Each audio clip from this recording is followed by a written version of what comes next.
Eno izmed super orodij znotraj Instagrama so sporočila. Zdaj, sporočila niso vezana na ta Instagram algoritem in se bodo prikazala vsem, ki jim pošlješ. Zato jih je vredno začeti tudi uporabljati. Zdaj, nekaj idej, kako jih lahko začneš uporabljati, je, da mogoče pošlješ sporočilo svojim novim sledilcem, se jim zahvališ za sledenje, jim se mogoče predstaviš, jih povabiš še na kakšno drugo vsebino ali kaj podobnega.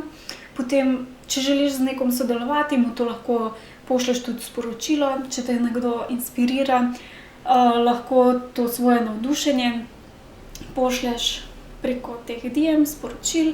Zdaj, ta sporočila so lahko v pisni ali pa v audio vsebini, torej kar ti je lažje, kaj ti je bližje. Pazi pa, da ne bo to en velik spam.